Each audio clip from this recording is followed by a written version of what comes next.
আসসালামু আলাইকুম ভিউয়ার্স, এই মুহূর্তে ব্রেকিং এবং এক্সক্লুসিভ বিষয় নিয়ে হাজির হলাম। অবশেষে কাঠগড়ায় দাঁড়িয়ে টিস্যু পেপারে চিঠি লিখলেন দীপুমণি। এমন একটি বিষয় কিন্তু এবার আদালতে দেখা গেছে। কিভাবে কি তথ্য উঠে আসলো, চিঠিতে বা কি লিখলেন দীপুমণি, এ বিষয়ে কোনো তথ্য আসলো কিনা তা নিয়ে এক্সক্লুসিভ একটি রিপোর্ট জানিয়ে দিব।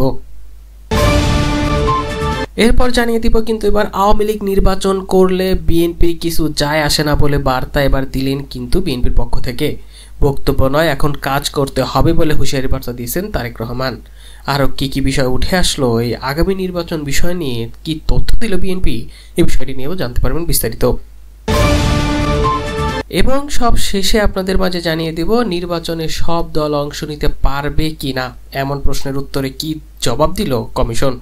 আর সেই সাথে হঠাৎ করে অসুস্থ হয়ে পড়লেন লুৎফুজ্জামান বাবন এবং তার কি রোগ হয়েছে, এ সকল বিষয় নিয়ে বিস্তারিত বিষয় ভিডিওর শেষ অংশে জানিয়ে দেব। এতক্ষণ শুনছিলেন শিরোনাম, এবার বিস্তারিত। হঠাৎ করে কাঠগড়ায় এসেছেন কিন্তু এবার দীপুমণি। আওয়ামী লীগ সরকারের পতনের পর তাকে গ্রেপ্তার করা হয়েছিল। কাঠগড়ায় দাঁড়িয়ে কেন টিস্যু পেপারে চিঠি লিখলেন তিনি?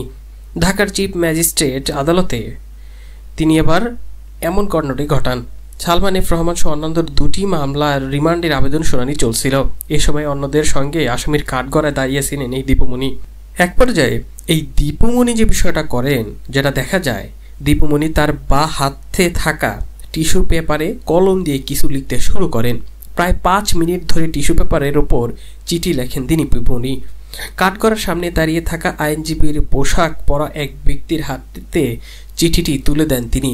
এরপর ওই ব্যক্তি নিজের মুঠোফোনের চিঠির ছবি তোলেন। তিনি টিস্যু পেপার তার বা হাতে ভাঁজ করে রাখেন। চিঠির ছবি তোলার বিষয়টি তিনি ইশারায় দীপুমণিকে জানান। দীপুমণি জয়নক ব্যক্তির হাতে চিঠি হস্তান্তরের পর তিনি জুনাইদ আহমেদ এবং সালমান এফ রহমানের সঙ্গেও হাসি মুখে কথা বলেন।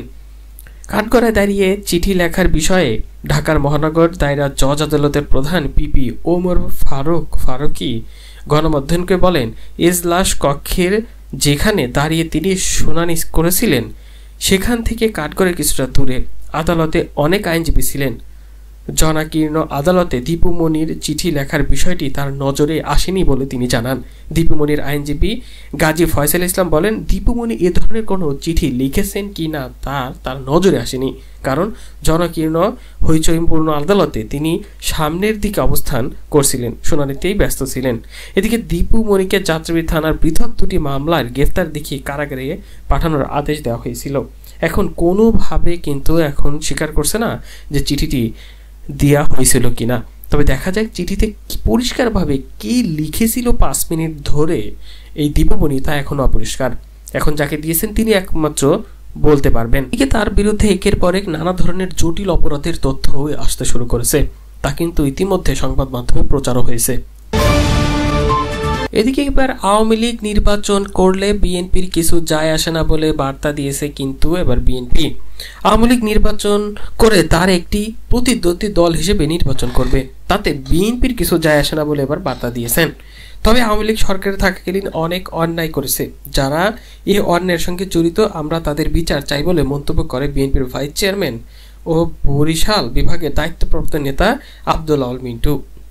এই নেতা বলেন, ছাত্র জনতার আন্দোলনের মুখে গত 5ই আগস্ট শোচনীয়ভাবে ক্ষমতা হারানো আওয়ামী লীগের সাথে আমাদের কোনো দ্বন্দ্ব নেই। তবে দলটি ক্ষমতায় থাকাকালীন সময়ে যে সকল হত্যা, গুম, খুন ও নির্যাতনের সাথে জড়িত ছিল তাদের শাস্তি চায় তারা, কিন্তু যারা অন্যায় করেনি তাদের বিরুদ্ধে বিএনপির কোনো অভিযোগ নেই। গত 5ই আগস্ট আওয়ামী লীগ সরকার পতনের পর সংগঠন বিরোধী বিভিন্ন কর্মকাণ্ডে জড়িত থাকার দায়ে 1200 নেতাকর্মীদের বিরুদ্ধে শাস্তিমূলক ব্যবস্থা নেওয়া হয়েছিল জানিয়ে তিনি তথ্য বলেন। এখনও অনেকের বিরুদ্ধে তদন্ত চলছে। তিনি বলেন, আমাদের সঙ্গে আওয়ামী লীগের কিংবা জামায়াত ইসলামের কারো সঙ্গে দ্বন্দ্ব নেই, যে যার দলীয় মতদর্শে পরিচালিত। তবে একটি সুষ্ঠু নির্বাচনের মাধ্যমে জনগণের অধিকার প্রতিষ্ঠার লক্ষ্যে বিএনপি দলকে সুসংগঠিত করছে।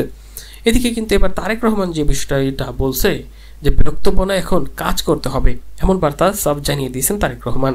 তারেক রহমান বলেন, এখন বক্তব্য ও কথা নয়, এখন কাজ করতে হবে, বিশাল কাজ আমাদের আছে, এমন তথ্য দেন তিনি। এই বিষয়টি নিয়েও কিন্তু মির্জা ফখরুল ইসলাম আলমগীর স্থায়ী কমিটির সদস্য সহ আরও নানা বিষয়ে উপস্থিত ছিলেন। তাদের মধ্যে এমন তথ্য দেন নেতা কর্মীদের উদ্দেশ্যে আরও বলেন, তারেক রহমান যে উৎসাহ, উদ্যোগ এবং দেশপ্রেম নিয়ে শত গুম এবং খুন, অত্যাচার ও নির্যাতনের আমরা স্বৈরাচারের বিরুদ্ধে দমে যায়নি। আমাদের লক্ষ্য নেতাকর্মীদের নিয়ে স্বৈরাচার মুক্তের আন্দোলনে ঝাঁপিয়ে পড়েছিলাম। ঠিক একইভাবে আসুন দলকে পুনর্গঠিত করার জন্য আজ থেকে কাজ শুরু করি। তিনি বলেন, আমরা দৃঢ়ভাবে বিশ্বাস করতে চাই ইনশাআল্লাহ জনগণের সমর্থন পাবো। জনগণের সমর্থন পাওয়ার পরে দেশকে আমরা পুনর্গঠন করব। দলকে যদি আমরা সঠিকভাবে পুনর্গঠন করতে না পারি তাহলে আমরা দেশকে পুনর্গঠন করতে পারবো না। দেশকে পুনর্গঠন করার জন্য এবং রাষ্ট্রকে নিরাপদ করার জন্য আমরা 21 দফা জাতি ও দেশের মানুষের কাছে উপস্থাপন করেছি, সেটিকে বাস্তবায়ন করতে হবে বলেও জানান এই তারেক রহমান। তিনি আরও তথ্য দিয়ে বলেন, রাজনীতি দলের নেতাকর্মীদের গুম ও খুন করা হয়েছিল। আমাদের হাজারো নেতাকর্মী খুন হয়েছে।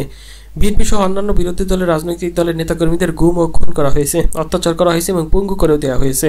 দেশের সেক্টরগুলিতে যে রকম ধ্বংস করে দেওয়া হয়েছে, জনগণকে যেরকম নিষ্পেষিত করা হয়েছে, রাজনৈতিক দলগুলোকেও তেমনি নিষ্পেষিত করা হয়েছে এবং নেতাকর্মীদের অত্যাচারিত, নির্যাতন করা হয়েছে। সেই ঝড় কেটে গেছে। এই ঝড়ের পরে আমরা দলকে পুনর্গঠন করেছি। ঝড় কেটে যাওয়ার পর লন্ডভন্ড বাড়িগুলোকে মানুষ আবার সেটি পুনর্গঠন করে উল্লেখ করে তিনি বলেন, আমরা এই ঝড়ে বহু সহকর্মীকে হারিয়েছি রাজনৈতিকভাবে এবং অনেকজনকে প্রকৃতিগতভাবেও অনেক কিছু হয়েছে। অনেক বিভিন্ন কারণে হয়তো রাজনীতি থেকে সরেও গিয়েছে। আমরা আবার সেই জন্য দলকে পুনর্গঠন করব, এমনও তথ্য দেন কিন্তু তারেক রহমান। এবং সবশেষে এবার আপনাদের মাঝে তুলে ধরতে যাচ্ছি নির্বাচনে সব দল অংশ নিতে পারবে কিনা সে বিষয়টি নেবার বার্তা দিয়েছে। ঢাকায় সফররত জাতিসংঘের একটি বিশেষজ্ঞ প্রতিনিধি দল জামায়াত ইসলামী নেতাদের কাছে জানতে চেয়েছে আগামী জাতীয় নির্বাচনে সব দল অংশগ্রহণ করতে পারবে কিনা।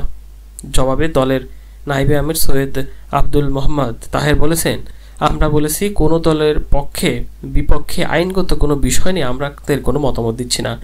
এটা পিপলস উইলসে ডিসাইড, অর্থাৎ জনগণ একটা সিদ্ধান্ত নেবে। জাতিসংঘের বিশেষজ্ঞ দলের সঙ্গে বৈঠক শেষে সাংবাদিকদের প্রশ্নের জবাবে এমন তথ্য দেন। প্রশ্ন ছিল আওয়ামী লীগ এখনও নিষিদ্ধ হয়নি, তাদের নিয়ে কোনো আলোচনা হয়েছে কিনা বা তারা নির্বাচন করতে পারবে কিনা। জবাবে তিনি স্পষ্ট করে জানান, জিজ্ঞেস করেছিল জাতিসংঘের প্রতিনিধি দল, তাই সবাই দাঁড়িয়ে পারবে কিনা। আমরা বলেছি এটা জনগণ বলবে, পরিস্থিতি বলবে। পরিস্থিতি এবং জনগণের যে মতামত এবং মাইন্ডেড থাকবে সেটাই আমাদের অবস্থান। এখানে আমাদের বিশেষ কোনো স্ট্যান্ড বা অবস্থান নেই। বিএনপি জুলাই আগস্টের মধ্যে সংসদ নির্বাচন চেয়েছে। এ বিষয়ে জামাতের অবস্থান কি জানতে চাইলে স্পষ্ট করে বলে, জামায়াত বিএনপি বাংলাদেশের একটি বড় দল। নির্বাচনের ব্যাপারে তাদের নিজস্ব দৃষ্টিভঙ্গি আছে এবং সেই হিসেবে তারা তাদের বক্তব্য রেখেছে। আমরা যেটা বলছি, প্রয়োজনীয় সংস্কার করে যথাশীঘ্রই সম্ভাব্য নির্বাচন দেওয়ার জন্য, এটা আমাদের অবস্থান। জাতীয় নির্বাচনের আগে স্থানীয় সরকার নির্বাচনের কথা এসেছে। এই বিষয়ে জামায়াত কি ভাবছে এমন প্রশ্নের জবাবে তাহের বলেন, এই বিষয়টা আমরা পর্যবেক্ষণ করছি। আমরা এখনও এ বিষয়ে চূড়ান্ত কোনো পরিস্থিতি বা মনস্থিরও করিনি। আমরা আলোচনার পর তারপর দৃষ্টিভঙ্গি প্রকাশ করব, এমনটা জানিয়েছে জামায়াত। এদিকে কিন্তু আবার হঠাৎ অসুস্থ হয়ে পড়েছেন কিন্তু লুৎফুজ্জামান বাবর। সাবেক স্বরাষ্ট্র প্রতিমন্ত্রী লুৎফুজ্জামান বাবর হঠাৎ অসুস্থ হয়ে পড়েছেন। সন্ধ্যা থেকে রাজধানীর ইউনাইটেড হাসপাতালে নেওয়া হয়েছে। জানা যায় সন্ধ্যায় নেতাকর্মীদের সঙ্গে মতবিরোধের সময় হঠাৎ বুকের বাঁ পাশে ব্যথা অনুভব করেন। পরে রাজধানীর ইউনাইটেড হাসপাতালে নেওয়া হয় তাকে।